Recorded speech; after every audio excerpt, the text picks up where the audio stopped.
Hello' বন্ধুসকল, স্বাগতম জনাইছোঁ মোৰ আন এটা ভিডিঅ'লৈ সকলোকে। আৰু মই আজি কি কৰিম আপোনালোকক দেখাম, আপোনালোকে চাওক। মই আজি ফুল বনাম, ফুলেৰে ডেক'ৰেশ্যন বহুত ধুনীয়াকৈ সজাম। আপোনালোকে চাই যাওক মই কেনেকৈ কি কৰোঁ, আপোনালোকক দেখাম আজি। আৰু আপোনালোকে চাই থাকক, মই দেখাই আছোঁ আপোনালোকক কি কৰিব পাৰোঁ, মই কেনেকৈ সজাওঁ, কিমান ধুনীয়াকৈ সজাওঁ আপোনালোকক দেখাম। এইবিলাক দেখিছে কিমান ধুনীয়া, বহুত ধুনীয়া ফুল।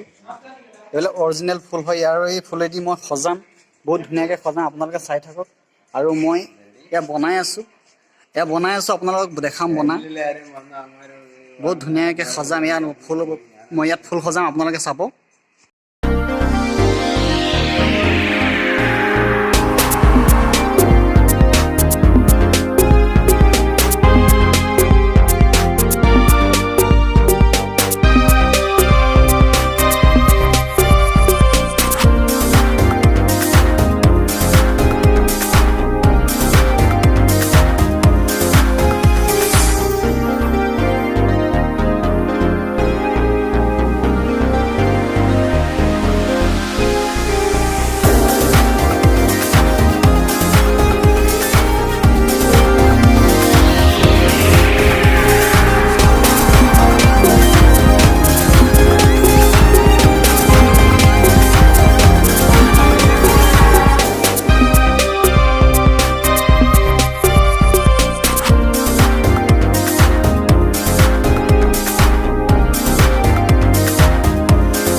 আপোনালোকে সকলোবোৰ দেখিছে, ভিডিঅ'টো কেনেকুৱা লাগিল জনাব। আৰু মই বহুত কষ্ট কৰি বহুত দিনৰ পৰা এয়া ফুল সজাই আছোঁ, আৰু এনেকৈ মই বনাই গৈ আছোঁ। আৰু মোক আগবাঢ়ি যাবলৈ আপোনালোকে সহায় কৰিব, আৰু মই যাতে আৰু আগবাঢ়ি যাওঁ। আৰু বহুত কষ্টৰে ফুলবোৰ সজোৱা হৈছে। আপোনালোকে লাইক কৰিব, কমেণ্ট কৰিব, শ্বেয়াৰ কৰিবলৈ নাপাহৰিব। ভিডিঅ'টো কেনেকুৱা লাগিল জনাব। আজিলৈ মোৰ ভিডিঅ'টো ইমানতে সমাপ্ত কৰিছোঁ।